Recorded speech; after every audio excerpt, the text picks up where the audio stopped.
I am looking for a challenger for Aziz the Invincible. Who has the courage to challenge Aziz? 100 francs for anyone who can bring Aziz to his knees.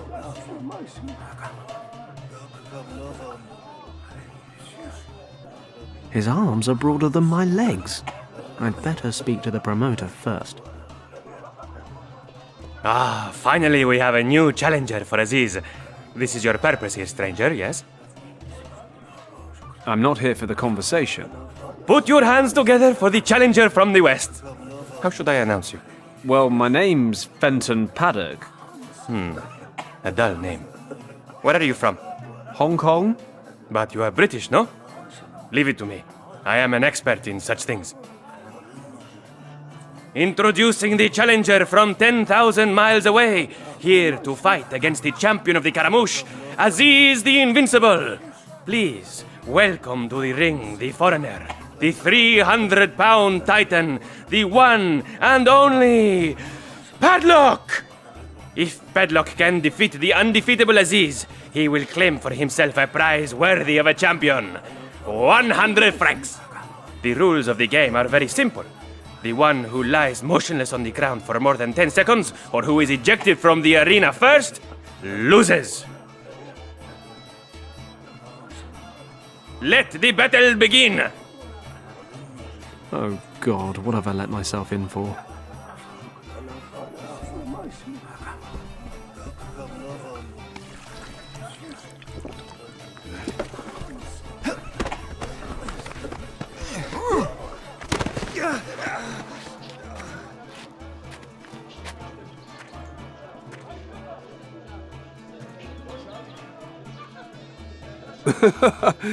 I did warn you about Aziz. I'm just trying to lull him into a false sense of security. Next time, it's the real deal. Jesus, I'll be lucky if I walk away from the next time. The thorn apple seeds are supposed to have an intoxicating effect. Is there nobody here who would like to challenge Aziz? Are you all cowards?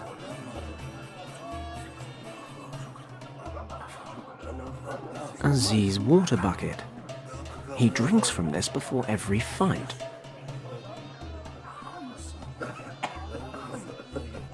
Bad, Fenton. Shouldn't be cheating, but it's all for the greater good. I just need to slip the seeds in when no one's looking. I am looking for a challenger for Aziz the Invincible. Who has the courage to challenge Aziz? 100 francs for anyone who can bring Aziz to his knees. Job done. You? You want to try again? Really? Hear ye, hear ye! The British Bulldog, the mighty Padlock, has returned to challenge Aziz once more. This is why you have returned, correct? Sure, I'll give it a try. Excellent. Let the battle begin.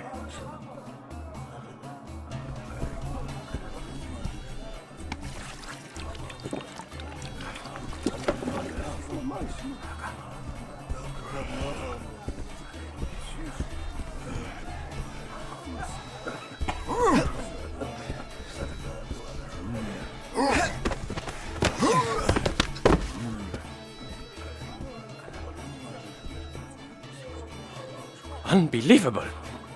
How did you best Aziz? I am the mighty Padlock. Do you need more explanation? I am certainly impressed. We will need to retire Aziz very soon, I think. Please, take your 100 francs. Thanks very much.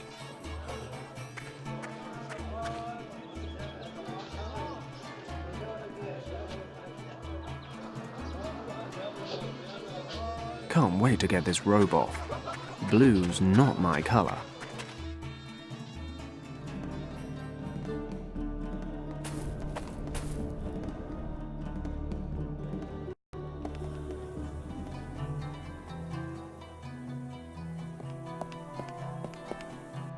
Ah, it's you again. What do you think? Care for a little game?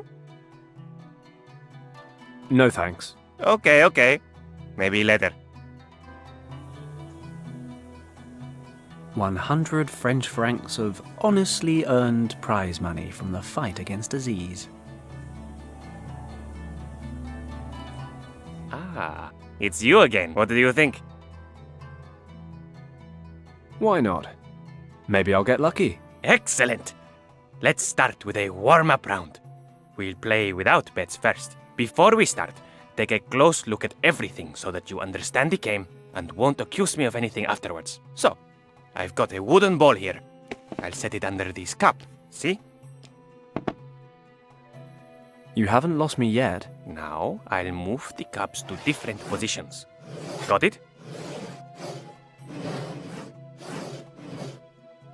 I think so. Where's the ball now? Choose a cup. Left cup. Sorry. No.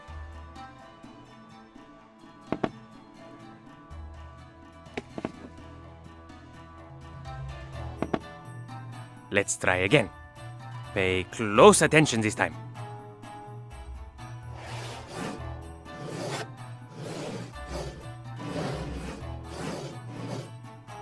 Which cup is hiding the ball? Middle cup. Got to be. Exactly. You see? It's simple, isn't it?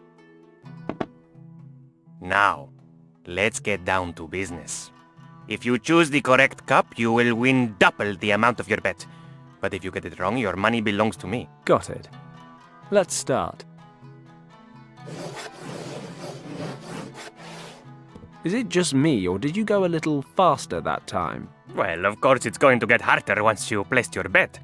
So, where's the ball? The ball has to be under the middle cup. Or not. Tough luck.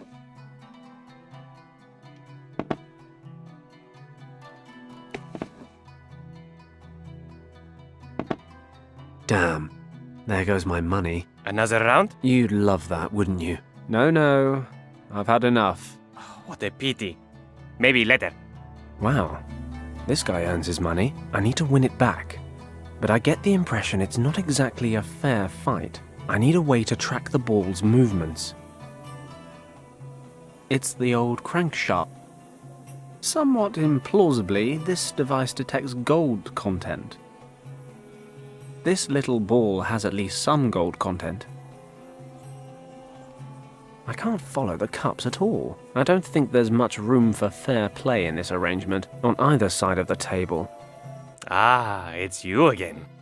I knew you would want to give it another try. I'll play again, but I want to make sure that everything's above board. You're not accusing me of doing something underhand with my cups or the ball, are you? In a word, Don't worry. I've got nothing to hide. I'll prove to you that I'm not cheating. I'll use any suitable item that you give me. It shouldn't be too big, and it has to fit under the cups. So, what should we play with?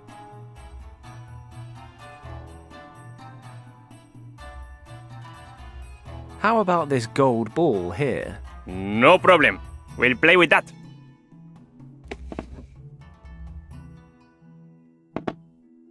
But that will double the opening bet. Each of us will put in 50 francs. Okay. Then let's get started. So, which cup is hiding your golden ball? If you guess right, you win 100 francs.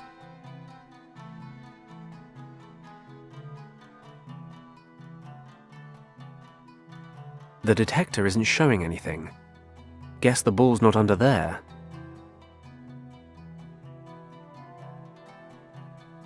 No reaction.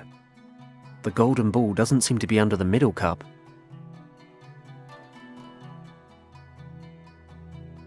God bless modern science. The gold detector lit up, so the gold ball must be under the right cup. If the detector's working, the gold ball must be under this cup. All right then, the ball is definitely under the right cup.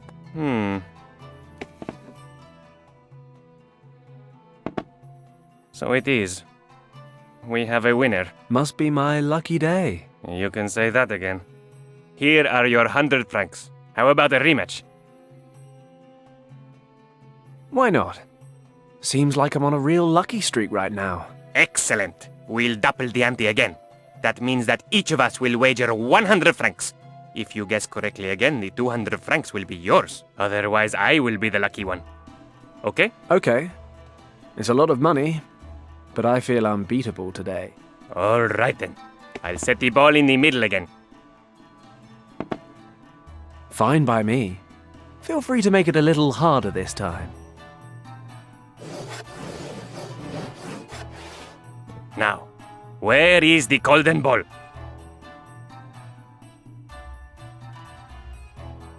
No reaction. Got it. The light on the detector lit up. Left cup. I'm 100% sure. Are you really sure? I mean, we're talking about a lot of money here. You can't make me change my mind. Left cup, I said. Whatever you say.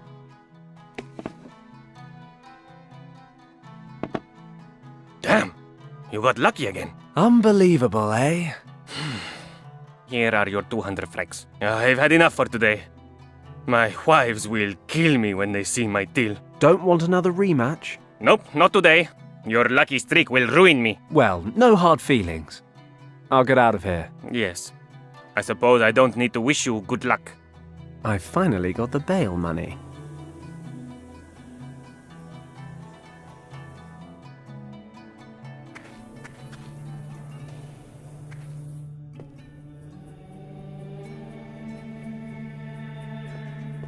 Listen, Oui? I've got Professor Hayes' bail money. All of it?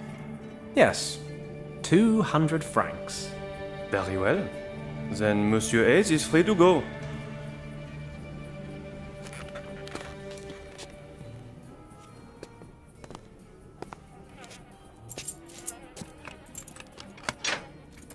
Come on, Hayes. You've made bail. Au revoir.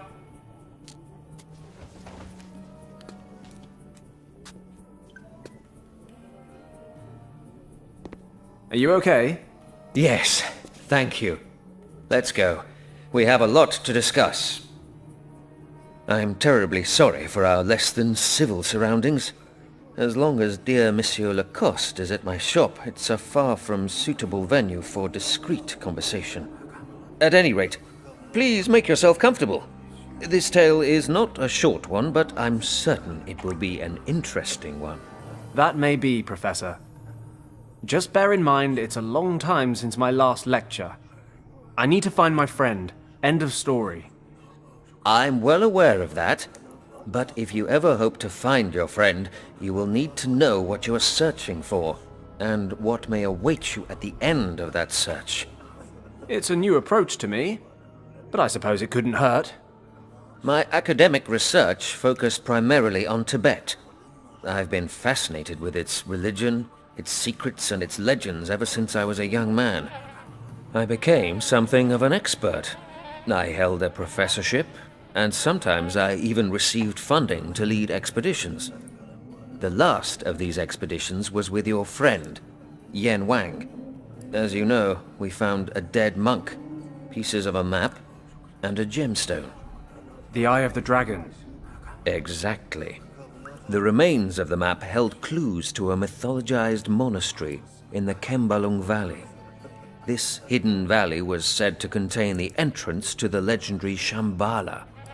At that time, however, I only knew that the Buddhists believed Shambhala to be a kingdom where a dynasty of enlightened kings safeguard the most secret teachings of Buddhism. Of course, I always assumed that Shambhala was a religious myth. But the idea that this place could really exist, it was an exciting prospect, the chance for a truly sensational discovery. Unfortunately, the early onset of winter upset our plans, and we had to give up. I was never able to return to that search. Regardless, I compiled all the knowledge that existed on Shambhala. I studied all the available sources, retranslated old texts. The result was a picture of a mysterious place of indescribable power. Can you describe it? An ancient place. And it's not just important to Buddhism. Other religions and cultures also have ties to this location. There, my friend, is where all questions and answers have their origin. so that I may perceive whatever holds the world together in its inmost folds. I'm not a big one for riddles, Professor. Could you be a little more concrete?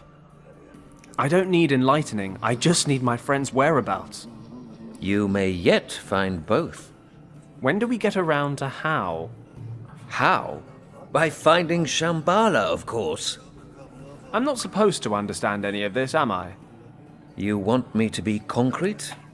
Here's a very concrete story. It is the result of many years of research. About 10,000 years ago, a tribe of hunters and herdsmen discovered a colossal system of caves in the Himalayas. While they were there, their intellectual capacities suddenly grew exponentially. The technical advancements that resulted from this growth allowed them to settle in the caves. The people knew that this must be a very special place. At its center, they could feel a strong energy that seemed to be responsible for their rapid development. For these people, this energy proved to be a gift from the gods. They used this gift to build gigantic underground temple complexes. Within a few generations, a prosperous culture was flourishing. Science, art, and architecture were at a level far beyond what we know today. The people developed both a complex language and the first complete writing system. The energy itself, in combination with the rapid tempo of medical advancement, allowed the people to live to an extremely old age. Illness practically ceased to exist. And these caves are supposed to be Shambhala. Yes, I am thoroughly convinced that this is the case. However, you can certainly call it something else if you prefer a different name. I don't know. Even without the dragon, it all still sounds like a fairy tale. Well, the dragon... I personally believe that the dragon is merely a symbol, because the story continues. Go on then. Something must have happened, because Shambhala was abandoned. I don't know the exact reason why, but what could have caused the people to leave this wonderful place, apart from a true catastrophe? You mean they got attacked by dragons? In a way. The dragon seems to be a metaphor for this sudden catastrophe. I can only speculate on the exact nature of this event. However, I believe it has some connection to the energy of the place. Okay, so they abandoned Shambhala, but why is the entrance still locked up? Only a few people survived the catastrophe, and they certainly had good reasons for keeping their knowledge of Shambhala a secret. They trained a sworn caste of priests who passed on this knowledge from generation to generation, and who continue to do so today. Actually, I think the Nazis killed them all. But there would be more. The caste of priests established 2 monasteries, far from any other settlements, in which to safeguard the secret. The first monastery was built directly over the only entrance to Shambhala. In the Kembalung Valley? Most of the priests stayed in this valley, along with one of the 2 artifacts that can open the entrance. So you really believe that this secret chamber somehow leads to Shambhala? But that would mean that Richard is already... Indeed. But if he's there, can he still be alive? I mean, the dragon metaphor thing. There's only one way to find out. We need the second artifact, which is in the other monastery, right? We can only assume so. The second group of priests hiked over the peaks of the Himalayas, the so-called Lost Horizon, until they reached the region that is part of India today. They hid the other key there, in a temple complex. Unfortunately, I never found out exactly where this temple complex is located. But we have the Eye of the Dragon, and the engravings in the monastery say it'll reveal the location of the second key. Only if we have the Keeper's map. And, alas, this is something I've long searched for. The only clues I've found refer to a remarkable map drawn up in 1513 by an Ottoman admiral named Piri Reis. For example, this map depicts the ice-free perimeters of the Antarctic. As you know, That continent was first officially discovered in 1820, more than 300 years later. So how could Piri Reis have known back then how the Antarctic continent looked without ice? The admiral, who had a talent for languages, made handwritten notes on the map. According to these notes, he used sources from many thousands of years ago when creating the map. He came across these sources during a trip through the Far East. Unfortunately, only a small fragment of the map still exists today. And the Nazis have got it. What? When you said the Admiral's name, so-and-so Reis, I've heard that name. Piri Reis? The German expedition leader, the Countess. She was talking about a map in a Berlin museum, and she mentioned that name. Piri Reis. My word. Sensational. It's a chance at any rate. If we can get to the map before the Nazis do... You want to go to Berlin? We don't have a choice. It's the only way we can get at the map. Quite apart from getting into the country at all, the map itself certainly won't be laid out in a display case. How do you expect this to work?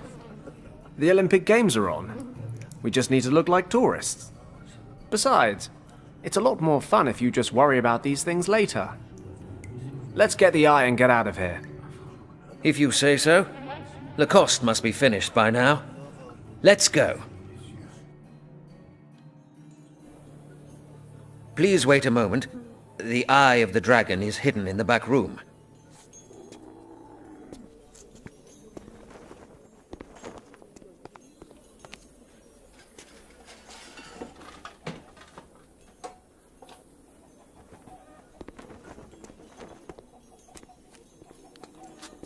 Here it is. See? Perfect condition. Just like the day we found it. Great. No time to lose. Let's get the next train to Casablanca. Then get on a ship to Spain or Portugal. The further from the Nazis, the better. It sounds as if you're no stranger to running from problems, young man. You remind me of myself a few dozen years ago. Professor, get down!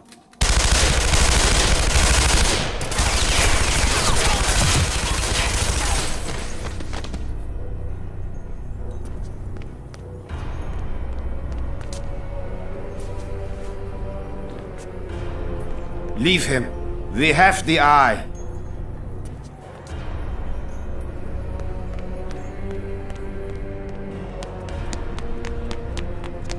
Professor. They've taken it. Don't get up. I'll get help. Don't be a fool. You must follow them before they escape. You need a doctor. No! Listen carefully. If you are found on the crime scene, you will be arrested. You cannot help me anymore, my boy. But help yourself and the others recover the Eye of the Dragon. Now it's up to you. You alone to prevent the Nazis reaching Shambhala.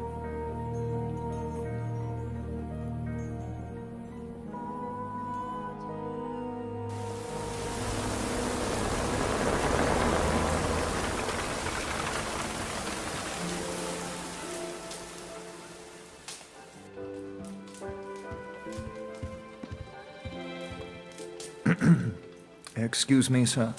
A telegram just arrived for you. Thank you, Huxley.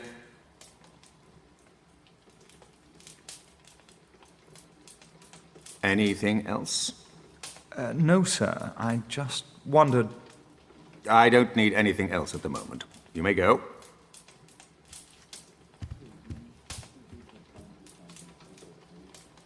German ambush in monastery. Stop. Richard's still there. Stop.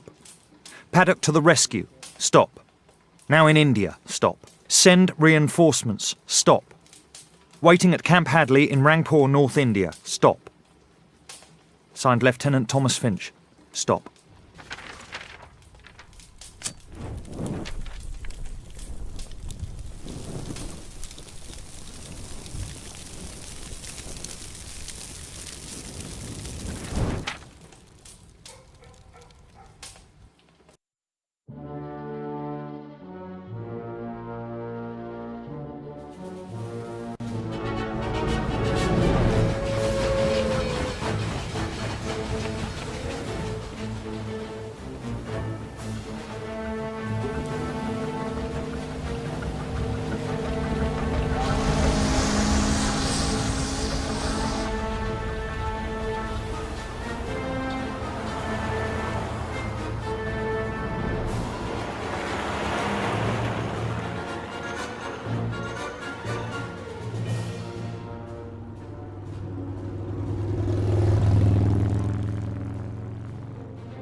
The Countess and her cronies disappeared into that building.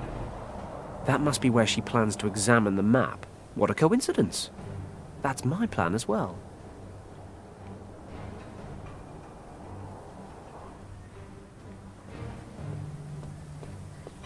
Posters and flyers plastered on several layers deep. This camera ad's coming loose.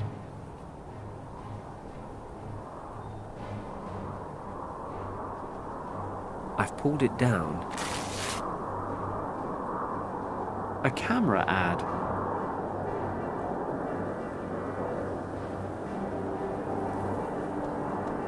What's that? There's something shiny under that grate.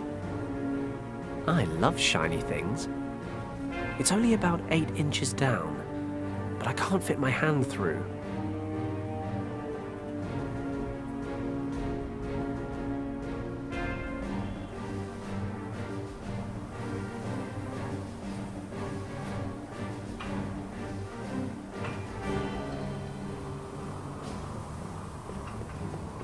I should check the museum before I look around town.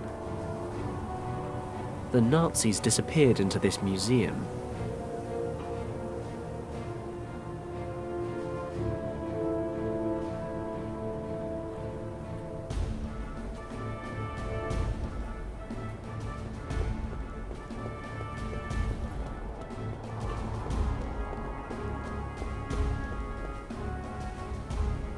The Nazis disappeared into this museum.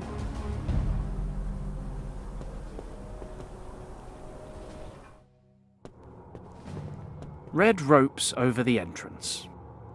Not a good start. Can I help you? Yes, if you could just tell me how to get into the museum. Sorry, the exhibit's closed earlier than usual today.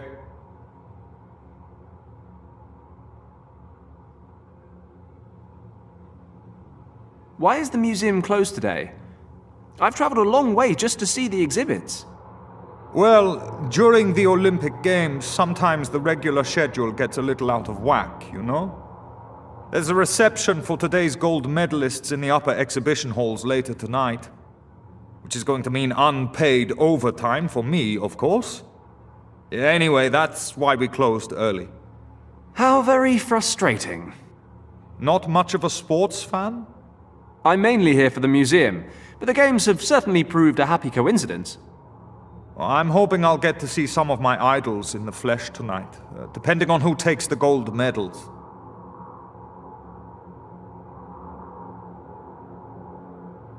What do they actually exhibit here? The main exhibit is on Tibet. You see that animal by the door? It's some sort of enormous mountain sheep that lives in the Himalayas, but I've forgotten the name. Begins with a P or an M. It's an argali. Are you sure? Pretty sure. In any case, there are all kinds of rare Tibetan artifacts on display in the upper halls. Do you think you could give me a hand and set this carton down for me?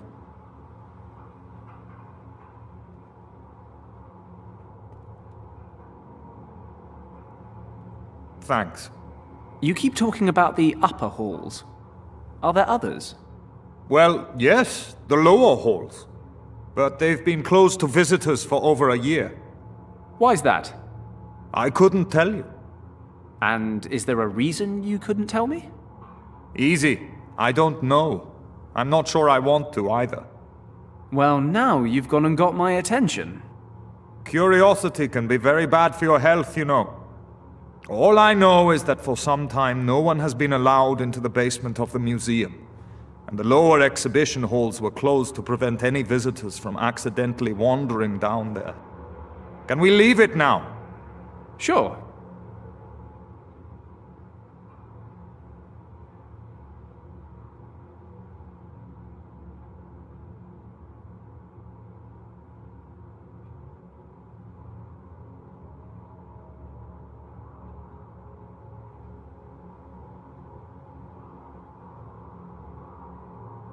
Which events are happening tonight? For my money, the decathlon has got to be the highlight, but there's also rowing and horseback riding. Hold on, I have an event schedule in my newspaper. I don't need it anymore, you can have it. Oh, thanks very much.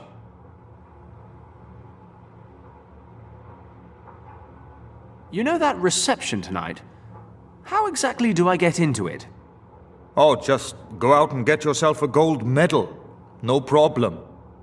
No, seriously, aside from the medal winners and their trainers, you basically need to be a German politician. People like us are out in the cold, I'm afraid. We'll see about that. Not much I can do then, I suppose.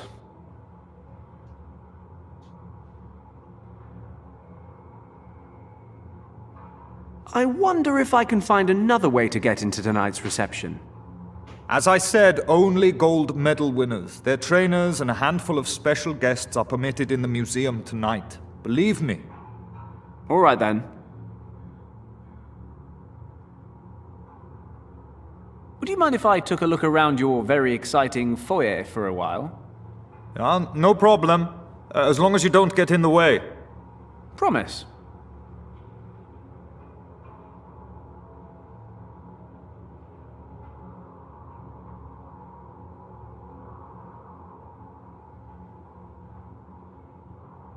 The box office is closed. My inventory of the box has produced leftover cleaning supplies and building materials. I'll ask first. Please don't ask me why, but can I have some of the stuff in this box? You're asking me if you can just take my stuff for no reason whatsoever? I thought the British were supposed to be polite. Well, as it happens, that box is full of crap, so go right ahead.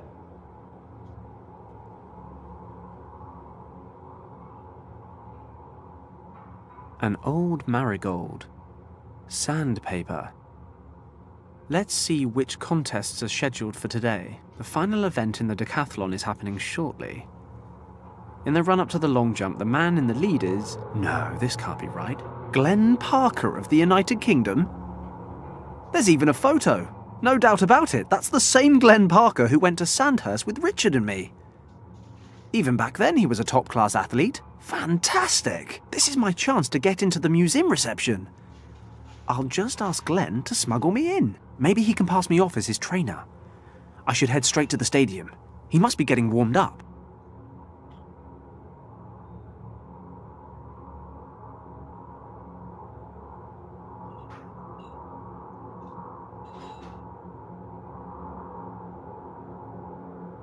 A rubbish bin.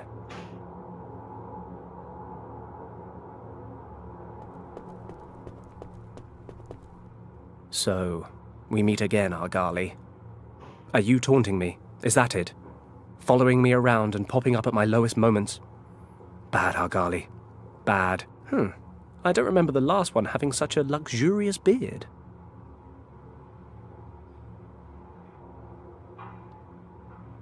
The whiskers are stuck on tight. I could take them with me, but it'll most likely mean lugging around a whole stuffed Argali for the rest of the day.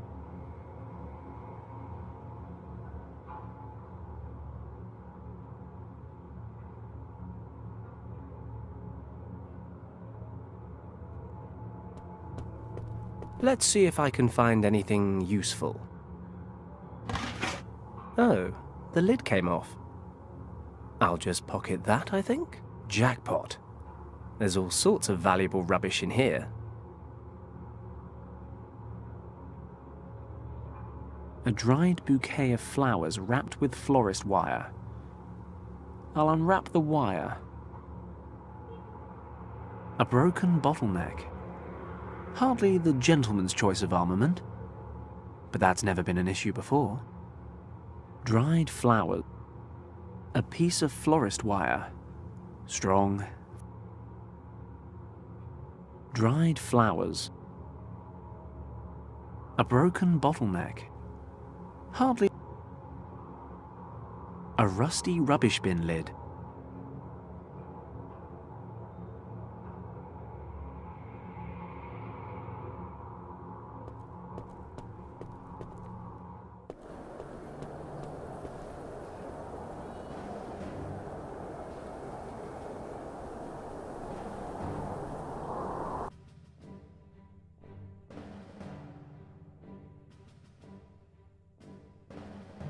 Okay, let's find Glenn. He's probably in the locker room.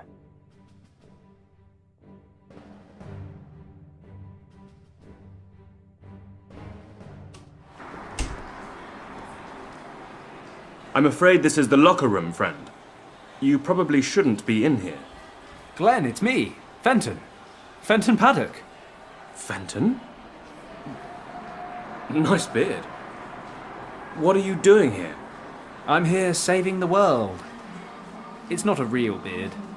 But look, I heard you were top billing for the decathlon. I need to talk to you. How did you even get in here? That's a rather adventurous story.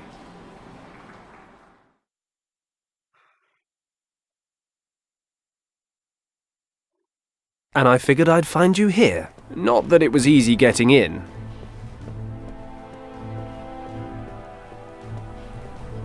Hello. Hello. Is this the press entrance? Yes, it is. May I see your credentials, please? Credentials? The only people permitted access are the athletes, their trainers, official IOC employees, and press photographers. Do any of those apply to you? Sure. Why not?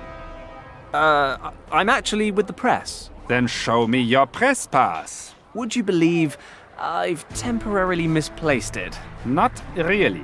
If you've really lost your pass, go to the IOC accreditation office and claim a new one. But the events are about to start. I can't miss them. Then you'd better hurry. The IOC office is located at Pariserplatz. Okay. I'll be back. And don't forget your camera. Only photographers are allowed to enter the contest area. Journalists should go to the main gate. Got it. Thanks. Well, I guess I'm heading to the IOC office at Pariserplatz to get myself a press pass.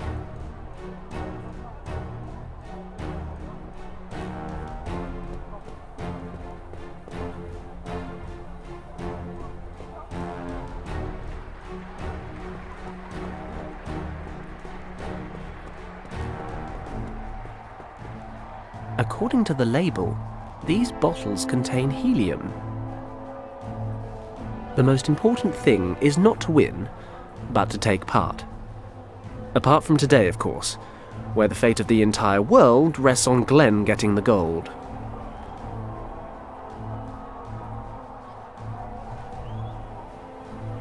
Scruffy, but lovable.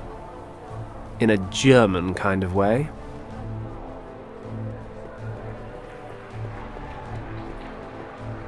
Excuse me, may I interrupt for a moment? Oh, hello. Do I really look all that busy? Well, now that you mention it, no. Is your whatever that thing is broken? No, I just don't feel like playing. Why not? An artist needs an audience, attention, applause, and of course, earning a few pennies doesn't hurt either. Well, I can listen, but I'm afraid I'm completely broke. That's all right. The potential audience in this part of the stadium is pretty limited. Why exactly did you pick this location? Unfortunately, it was assigned to me. We have the odd athlete and journalist pass by, but it's been a slow pitch. I wanted to set up over at the main entrance, but I wasn't allowed. Oh, I see. Well, I'm going to go have a look around the city. Have fun.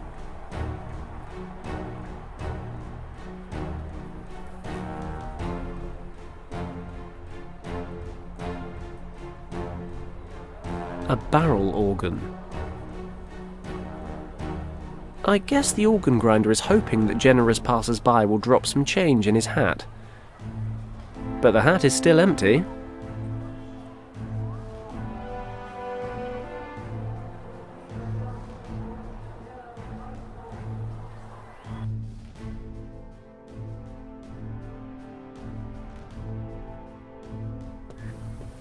Ah, Pariserplatz. And that seems to be the IOC office. Oh, good. It's closed. Hello? Anyone home? Damn it. Now what am I supposed to do? Excuse me? Yes? Well, I'm sorry, but it was hard to miss hearing you vent your frustration at the accreditation office. Could you be both a fellow journalist and a fellow countryman? What gave you that idea? Only a true Brit would curse like that. I'm from the island too. And who else but a journalist would need to get into the IOC office? It's been closed since 4 p.m., by the way. Ah, My name is Edison, Baltus Edison. I work for the Tribune in London. Edison? Like the famous inventor? Yes, quite. You're the first person ever to notice that, in fact. Really? Because I would have thought quite a lot of people would have... Oh, you're joking. My name's Paddock. I'm a foreign affairs correspondent in Hong Kong. Ah, how lovely. My work has never taken me to our crown colonies, but I'm sure things are much more interesting there than here at the Olympic Games, eh? How do you mean? To be honest, I hate sports. I write for the arts and entertainment section, actually. But our editor-in-chief sent all available reporters here to cover the games, so we'd have an exclusive report on every event, including the dull ones. And what are you writing about? I'm a freelancer. I'm, looking for stories off the beaten track, away from the big events. Lucky you. I'd love to trade places. You know, I'm working on a big story back home. I'm nearly ready to expose the romantic escapades of a certain member of the royal family. My research is nearly complete. If I could get back and finish, I'd have enough material to drop this bombshell on the public. But instead, I'm here, squandering my precious time on stories about Olympic handball. Yeah, excuse me, gentlemen. Mr. Edison, there's a call for you from London. Probably my department head, wanting to know what's holding up my article on yesterday's events. Best not to tell him it was a bottle of scotch, eh? Please relay the following message, word for word. Mr. Edison is currently indisposed and will personally report to the editor-in-chief. He would appreciate it if everyone else would leave him in peace. I will pass your message along, sir. Thank you. I won't last much longer in this job, I tell you, but I've bored you quite enough. Not at all. Actually, I have one more question about the IOC. Yes? Any chance of it opening again today? What do you think? Not a chance in hell. Well, look, I've got to get going. I'm sure you'd like to read your paper in peace. Not really. Our valued colleagues rarely have anything amusing to print. In any event, I enjoyed chatting with you. Likewise. Perhaps I'll see you later.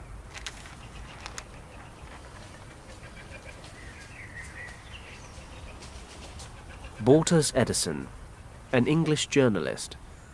He's a sports journalist who hates sports. Edison's jacket. He left his glasses and his press pass in the breast pocket. I could really use that press pass in his jacket. It'd get me into the stadium to see Glenn. I guess I should ask him first.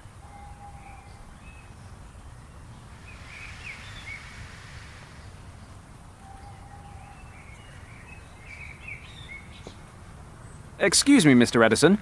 May I bother you for a moment? You would only be bothering me if I were actually enjoying this newspaper, which, to be perfectly frank, I am not. How can I help you? I noticed the press pass in your jacket, and I was wondering if you might be willing to lend it to me. Just for tonight, so I can get into the stadium to watch the events. I'm afraid I can't. I have to go and watch an event myself. And besides, my press pass lets me use the public transport for free. But you see, it's very important that I get into the stadium tonight. Look, my friend, we're just talking about sports here. You shouldn't take it so seriously. Tomorrow is another day, after all. You can get a press pass in the morning and start reporting right away. Okay, I understand. My apologies. No harm done.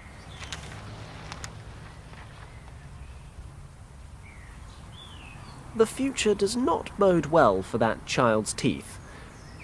Or figure. He's sucking on a huge lollipop. Hey, it's a life choice. She just likes food.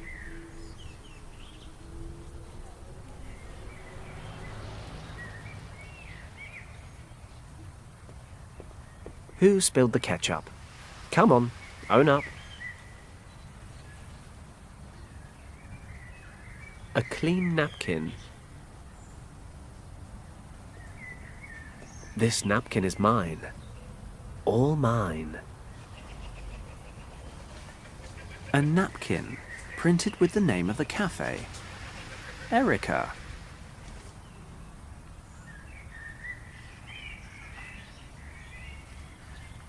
The Brandenburg Gate. It's Berlin's Big Ben.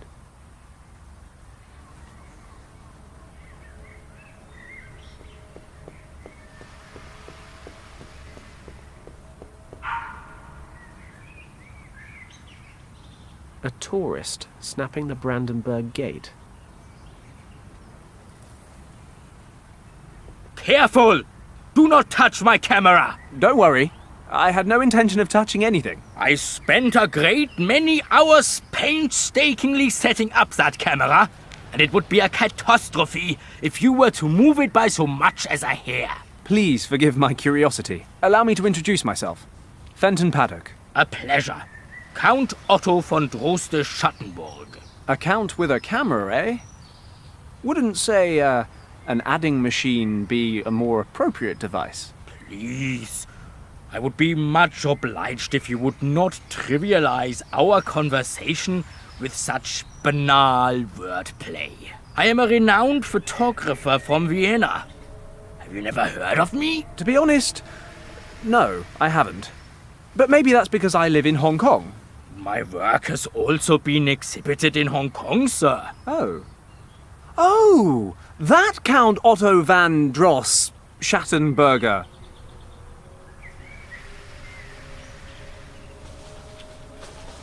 What are you taking pictures of? I'm shooting images for my latest photographic series, Berlin and the Olympic Games. This work will be subtitled The Forgotten Landmarks. I intend to capture locations that are not currently the main focus of public interest. I see. Unfortunately, artistic freedom is becoming a thing of the past in Berlin. Photography is often banned in public squares or even in entire districts. This does not make my work any easier. What's the deal with these photography bans? Oh, political reasons. The government officials here believe there are certain parts of the city that may be unrepresentative of the capital's overall charm. But the Brandenburg Gate's okay, right? That's correct.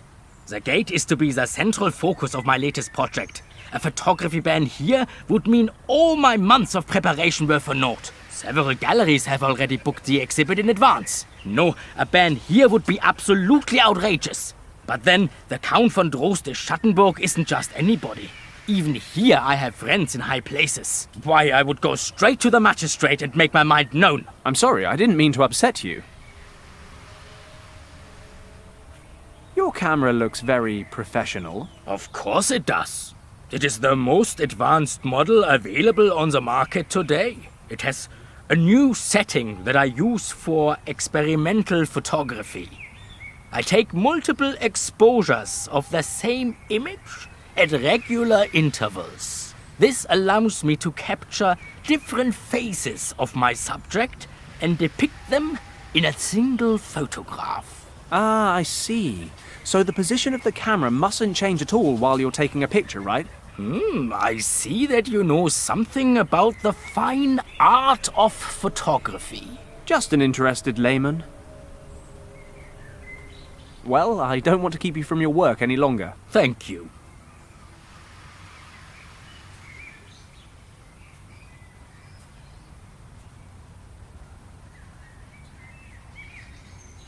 I could teach her a thing or two about proper nutrition, but I doubt she'd be interested.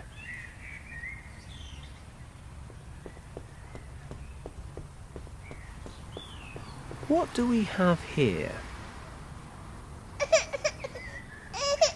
Oh, what's the matter, sweetheart? Don't cry. You know how it troubles Mummy's nerves. Mummy just wants to enjoy a bite to eat in peace. She gets very cross when she's hungry. Either I look a fright today, or that kid is just jumpy.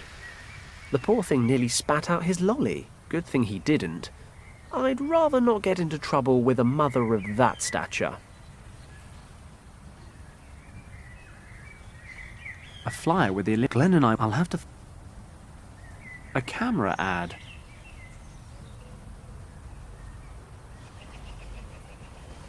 A bus stop sign. I can't remove it. A telephone booth. I haven't got any German coins. come to think of it, I haven't got any money at all.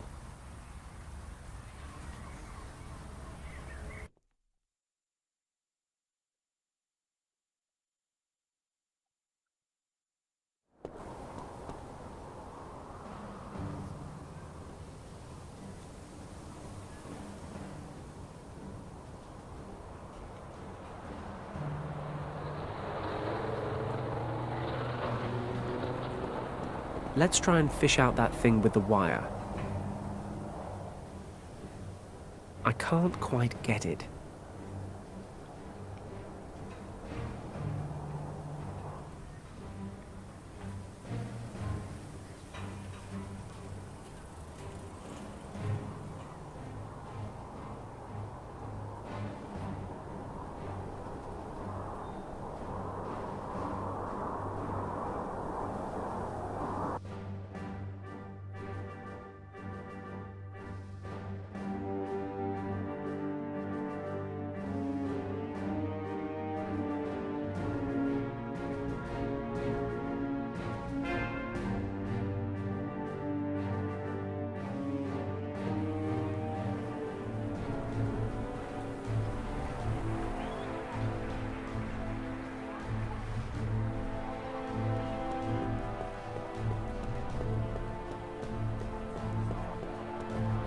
According to the label, these bottles contain helium. I definitely think these contain helium, you know.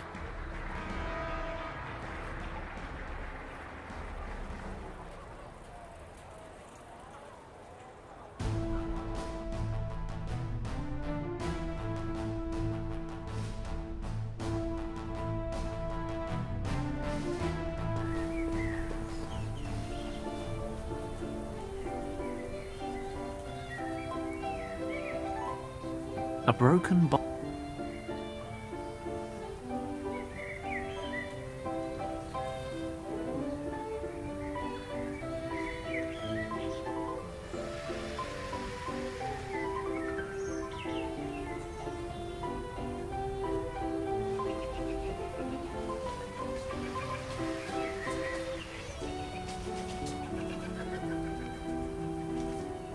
I'm not a marketing guy. Why would I want to put up a camera ad?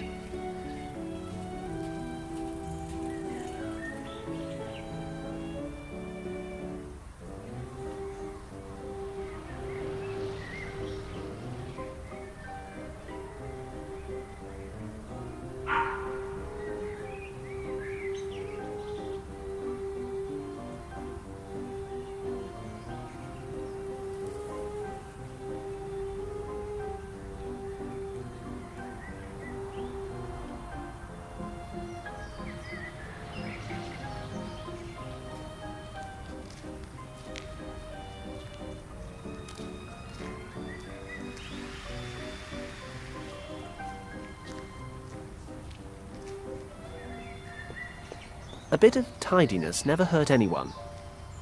Apart from that one time I tried to clean the office and broke my collarbone. Long story.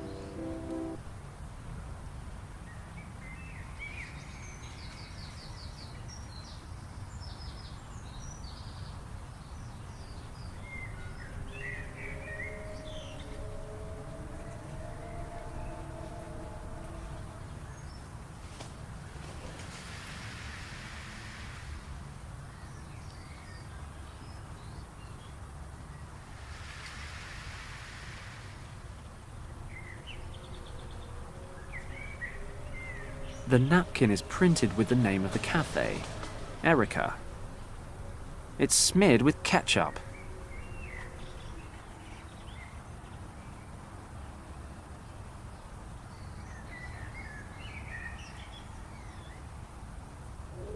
The Office of the International Olympic Committee, or IOC for short. It's already it's all...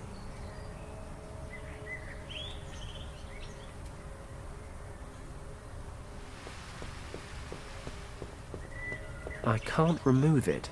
A bus stop sign.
The box office is closed.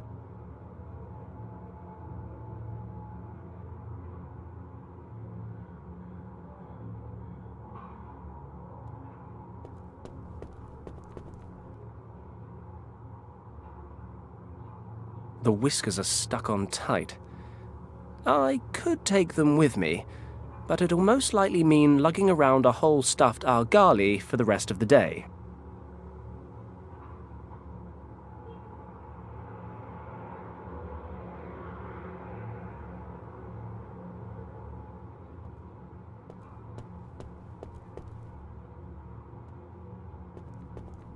The only interesting things about this door are its large, round handles. And even they're struggling to get my heart racing. I'll leave the door open so I don't get in trouble. It's seen better days. The red paint's been chipped off the handles.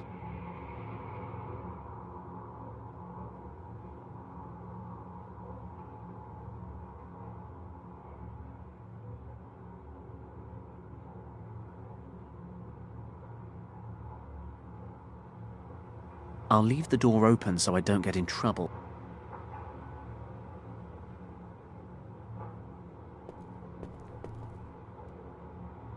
So, now the worn doorknob is completely red again. I'm a stickler for the little details.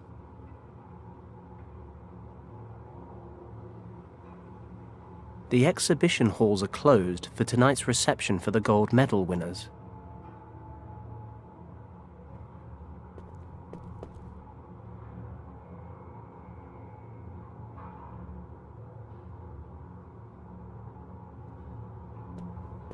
If I press the poster against the doorknob, it produces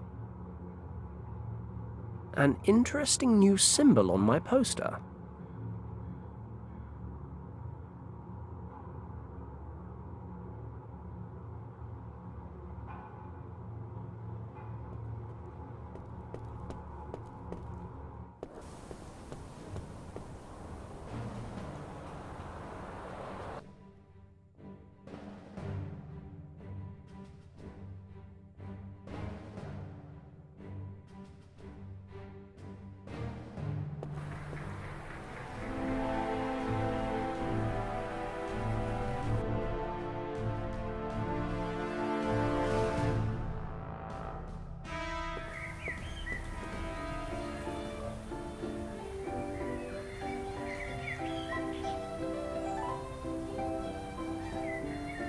It's certainly an authentic-looking prohibition sign, but it won't stay up there on its own.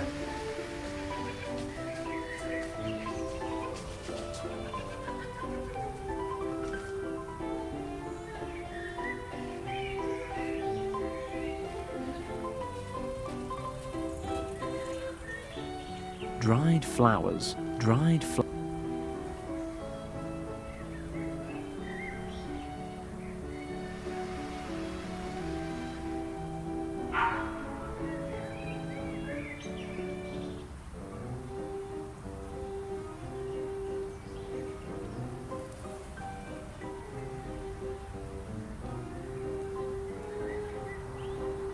The future does not bode well for that child's teeth.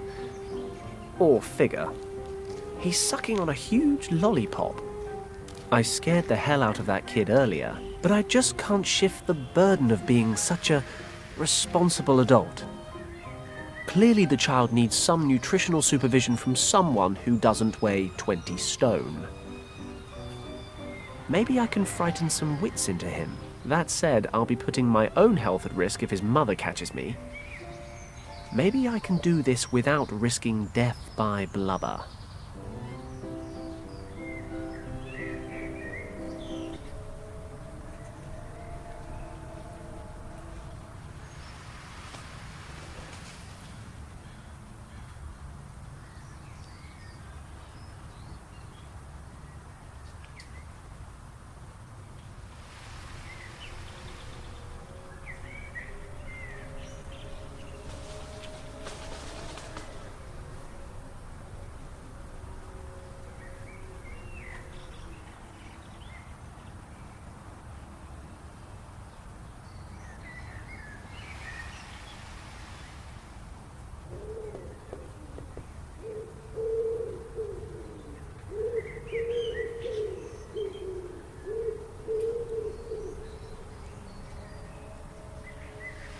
I scared the hell out of that kid earlier, but I just can't shift the burden of being such a responsible adult.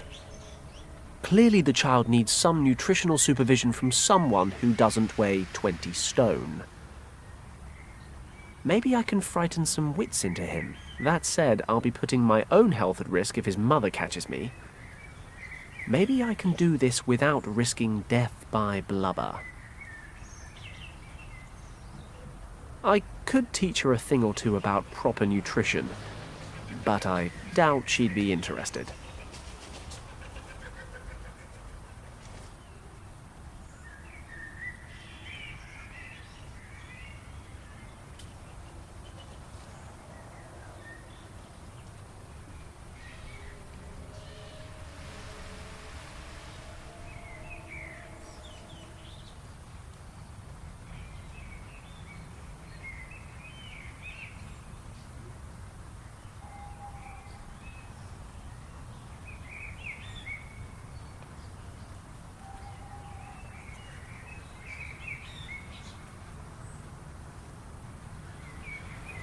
I haven't got any German coins. Come to think of it, I haven't got any money at all.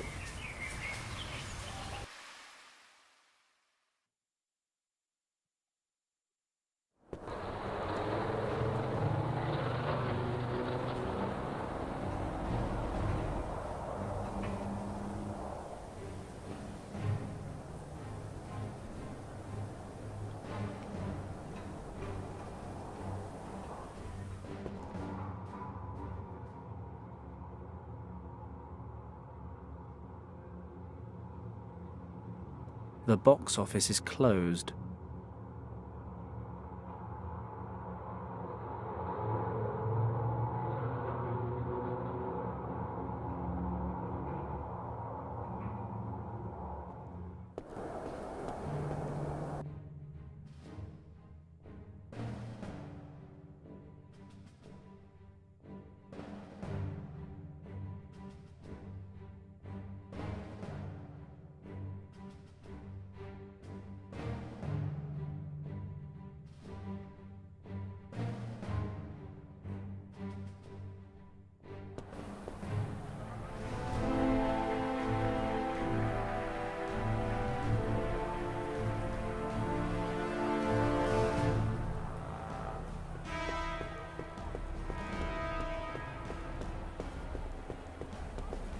Let's inflate the little bugger. Great. That is the ugliest thing I have ever clapped eyes on. And Sandhurst had communal showers. Yes, well, that makes for the ugliest looking balloon animal I've ever set my eyes on. No doubt this hideous thing would pass for a helium balloon. At a freak show.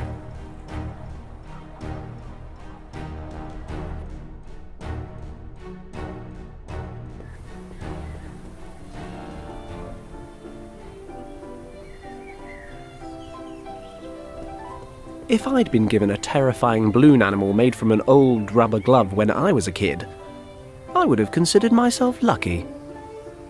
Yes, I'm going to run away now. Ugh, what is this? Where did this foul-looking thing come from? Here, my little honey bun, here's a nice new lolly for you. Another of my attempts to educate the public bites the dust.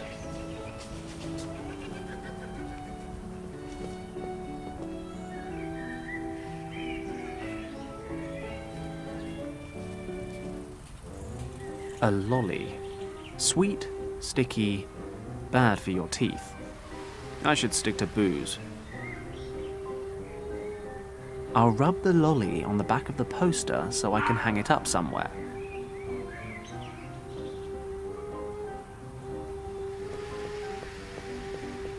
Okay, let's see if this works.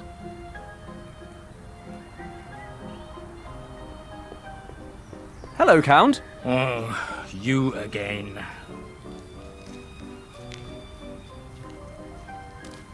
Count, terrible, terrible news. I just discovered there's a photography ban throughout Parisaplatz. What are you saying? Where is that written? Follow me, I'll show you.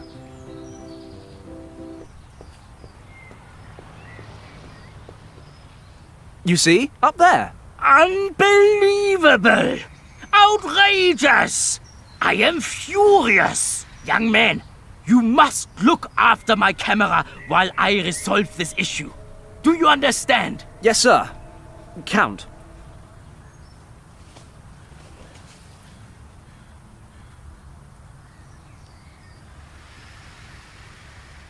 The Count's camera, resting on a sturdy tripod. The ends justify the means. I hope.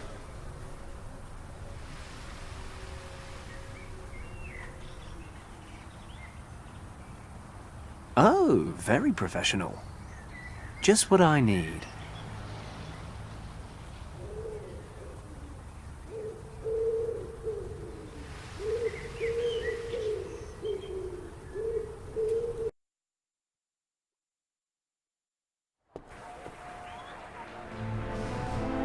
Scruffy, but lovable. In a German kind of way.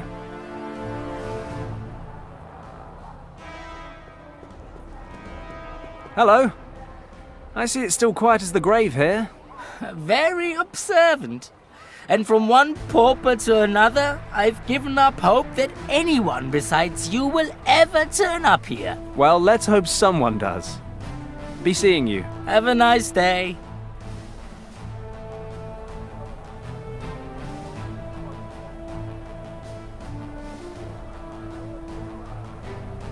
I guess the organ grinder is hoping that generous passers-by will drop some change in his hat. But the hat is still empty. Even if I had any money, it's not as if he's actually done much to earn it. Hello. I see it's...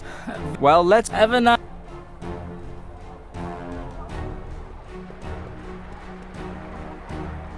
A barrel organ.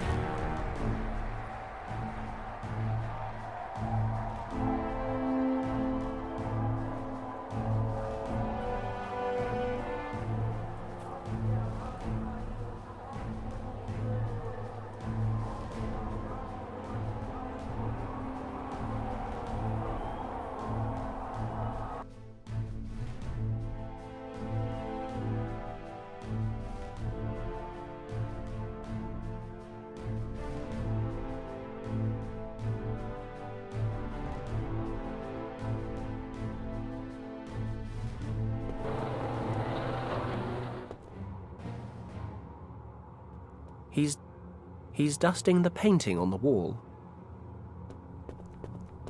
Hello, it's me again. What can I do for you? I wonder if I can find another way to get into tonight's reception. As I said, only gold medal winners, their trainers, and a handful of special guests are permitted in the museum tonight. Believe me. All right then.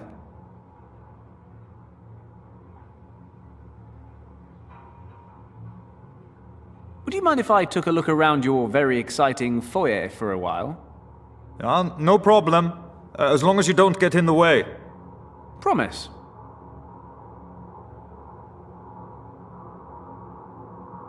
I tried to grow a beard like that when Kim and I were friendly. She got me drunk one night and shaved it off.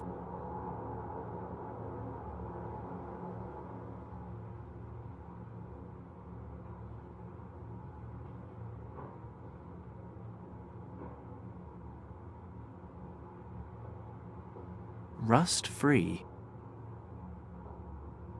The surface may be a bit scratched, but on the whole, it looks sparkling clean again.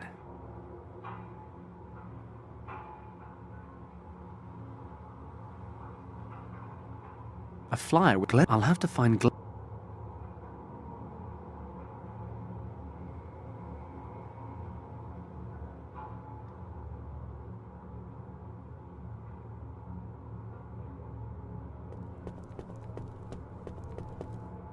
This guy owes me a favor. The least he can do is spare me some whiskers. Argali whiskers.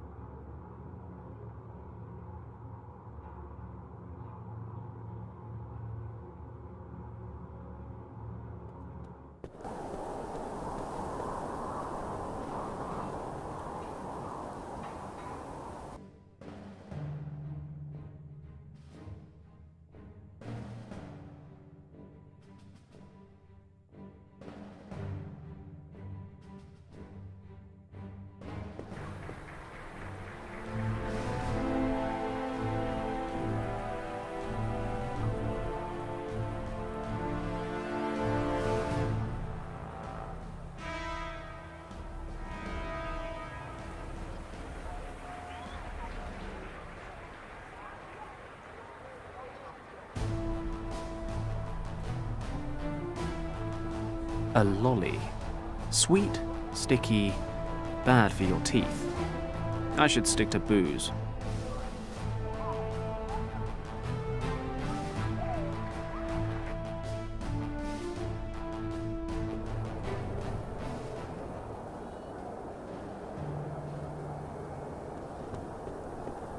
Might just be long enough. Hopefully it'll stick. Ah, a Reichsmark coin.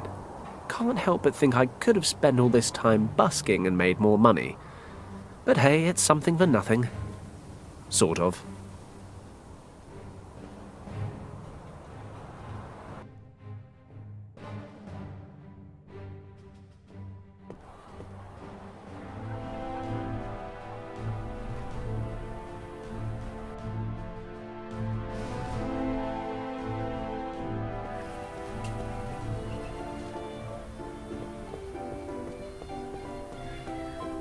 Always time for a quick natter.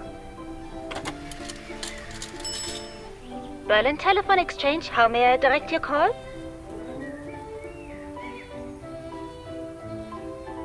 If I can lure Edison into the cafe, maybe I can borrow his press pass. All right, I'll try my luck. Connect me to Cafe Erica at Pariserplatz, please. One moment, please. This is Cafe Erica. How may I help you? Do you have a customer there by the name of Edison, Baltus Edison? Yes, Mr. Edison is just outside. Whom shall I say is calling? This is his editor-in-chief in London speaking. Please tell him that it's urgent. He needs to come back right away. It's about juicy goings-on at Buckingham Palace. I will relay your message, sir. One moment, please. Mr. Edison, there's another call for you. Who is it now? Your editor-in-chief in London. He has an urgent assignment for you concerning the British royal family. Finally! My prayers have been answered. Where is the telephone? Follow me, please. Perfect.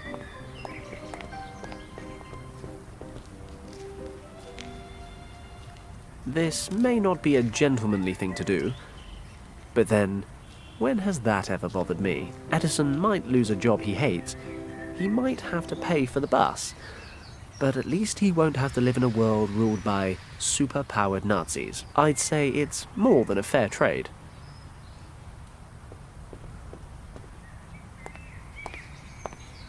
I'm very sorry, sir. We do have occasional connection problems.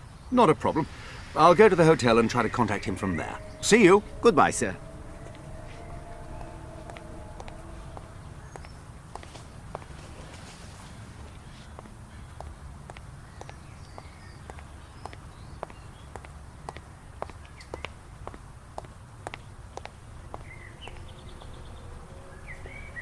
So, I got a press pass, and I look a little bit like the man in the photo. Apart from, you know, the glasses, and the hat. The goatee too, I suppose. Similar ears.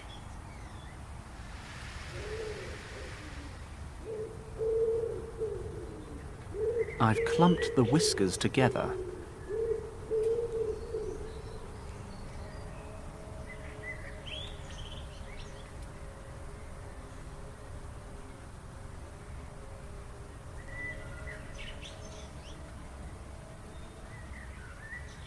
Edison's press pass. We're not too dissimilar, but the photo shows him sporting a goatee, glasses and a hat.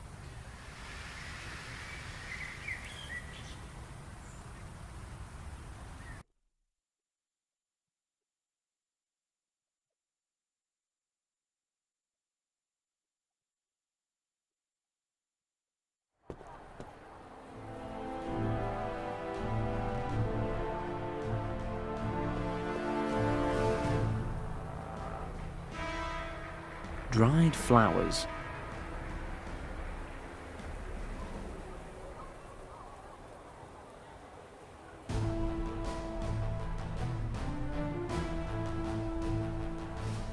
Scruffy, but lovable. Hello. I see it's still... Very observant. Well, let's hope someone... Have a nice day.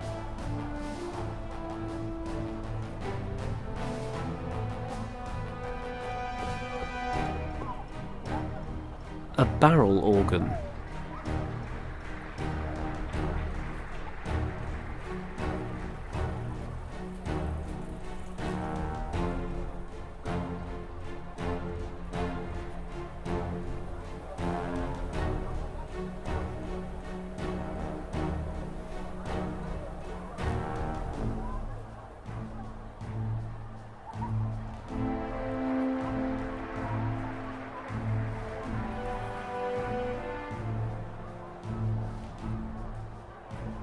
The glasses I stole from Edison's jacket pocket.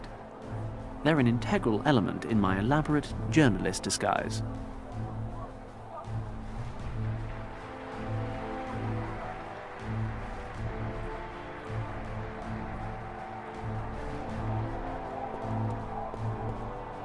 This hat might make me look a bit more like Edison on his press pass, but I think my kleptomaniacal urges have been sated for one day.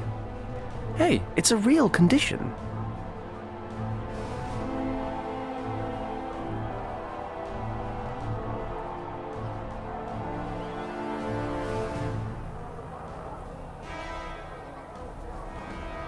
Hello, it's me again. Hi there. Don't worry, you haven't missed much. By the way, I really like your hat. Really? I hardly ever wear it. I just use it to collect money. It doesn't really seem to be fulfilling its purpose, does it? And you're saying that's the hat's fault? It looks a bit greasy. Maybe that's putting your customers off. Oh, you might be right. It really doesn't look very clean, does it? If you give me your hat, I'll give you something even better in return. A connoisseur of old greasy hats, are you? Okay, if you can give me something good to replace it, you can have the hat. I've got this polished metal bowl that absolutely isn't a rubbish bin lid. Wouldn't it be better for collecting money than your old hat? Let me see that. Yes, this is good. It's sturdy and it looks a damn sight better than my old hat. So, you want to trade? Gladly. Here, take the thing. Thanks.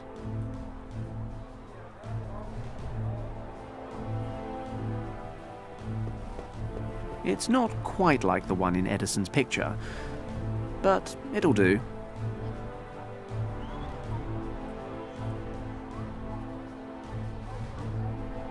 Okay, I've got everything I need. Press pass, camera, hat, glasses, and the pièce de résistance, of course. The Argali beard. Time to get suited and booted. But other than that, it was easy. I got past the guard, found the locker room, and here I am. Well, that's a lovely story, Fenton. But why? Look, we don't have much time, so I'll get straight to the point. I read that you're leading the decathlon, and you're just about to complete the last event. The long jump? Well, if you win the gold medal, you'll be invited to the reception after the contest. The museum where the reception is taking place is closed due to the event. No visitors allowed. I need to get in there and look around as soon as possible. I hate to repeat myself, but... Why, right? I know. I've asked myself the same thing a couple of dozen times. Do you remember Richard Weston? Of course. You two helped me pass that test, remember? What about him? He disappeared, and his trail leads to the museum. Well, the story's much longer than that, but for now I have to ask you to trust me. So, can you smuggle me in? Absolutely. I couldn't leave an old Sandhurst chum in a bind, now could I? Thanks, Glenn. I owe you one. Of course, you are assuming one vital thing. That I win. Frankly, I've still got a slight lead, but the long jump just isn't my forte. That Erwin Huber in second place will likely pull past me at the last minute. He's the better jumper by far. He's beaten me every time this year. So your lead won't be enough to secure the gold?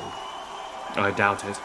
Huber always manages about 25 centimetres more than I do.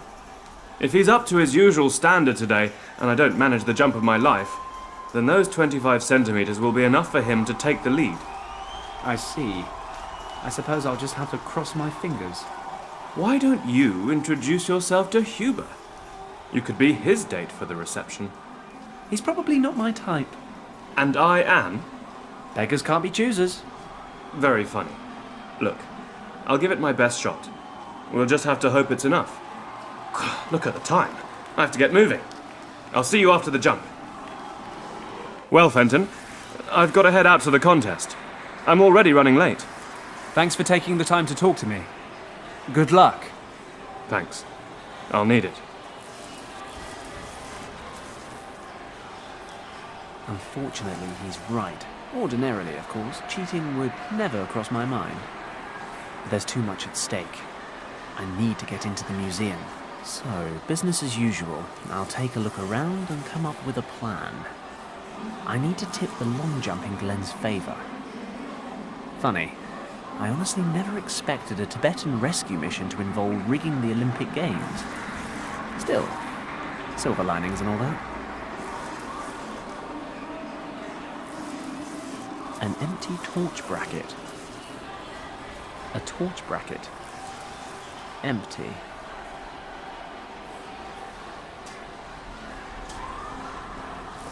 Just to be on the safe side, I'll slip back into my photographer disguise. Believe me, I wouldn't glue Argali fur to my face unless it was absolutely necessary. Or unless I was drunk. The decathlon event is now nearing its finale. We'll be watching the remaining 4 athletes compete for the gold in the last leg of the contest, the long jump. The next jumper is Sander Molnar from Hungary. He is in 4th place after the previous contest.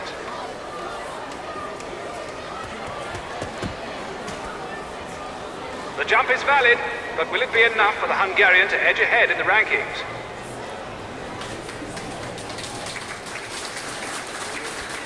Seven, 5. 7 meters and 5 centimeters.